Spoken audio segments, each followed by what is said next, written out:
Hi and welcome to another Grumpy video. Should you evade paying for the TV licence? So the short answer to me would be no. Why evade when you can legally avoid? Why take the risk of being caught doing something that you aren't allowed to do, even if you think you should be allowed to, and getting fined?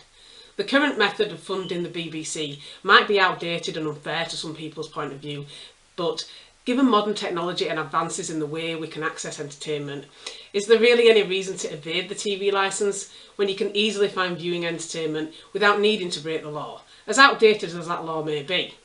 I'm going to admit to having what will probably be an unpopular opinion here, but I really don't care if other people evade the TV licence. I'd never advise it and I'd never condone it, but I can't help feeling apathetic about it.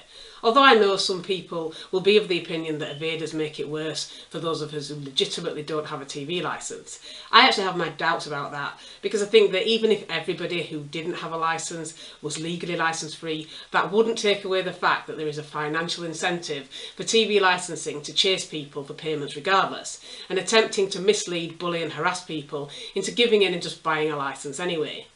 Taking away that financial incentive and instead making it harder to evade is apparently not an idea that's occurred to anybody yet. To show what I mean by this, there are many articles out there about TV licensing which state that 94% of households are correctly licensed, therefore 6% aren't. But does that mean that 6% of households do not have a TV licence, or 6% of households need a TV licence but don't have one? Another figure says that the amount of households who legitimately do not need a licence is lower than 2%. But even if we accepted this figure as accurate, no article I've seen has specified whether this less than 2% figure is lumped in with the 94% of correctly licensed households, or included in the 6% of households who do not have a licence. I will admit here that I obviously haven't read every article that exists on the topic, so it is entirely possible that one exists that does clarify this figure and I simply haven't seen it. I am willing to be corrected on this if somebody has seen one and would like to link it to me in the comments. One figure that is conspicuously missing, in my opinion, is how many people do have a licence but don't need one. I've never seen any article quote that figure, and I'm not just talking about people who were sent monthly threatograms until they just gave in to get rid of TVL, or people who were signed up on the doorsteps after being given misleading information, or simply being bullied into it so that the goon could meet his or her magic 28. There are people who have never thought to just not buy a TV licence because they believe that they have to have one even if they're not watching. Plus, you only have to look in any comment section or forum thread about TV licences to see that there are people who believe that the TV licence should be paid for by all, regardless of whether they own a television or watch live broadcasts or iPlayer. So it's not impossible that some people may support the TV licence and buy one, even though they aren't legally liable. I imagine TVL would classify those people as correctly licensed, but if you have a licence that you don't actually need, are you really correctly licensed? I would love to see an article giving figures on those who are unnecessarily licensed, but I've got my doubts that that's ever going to happen.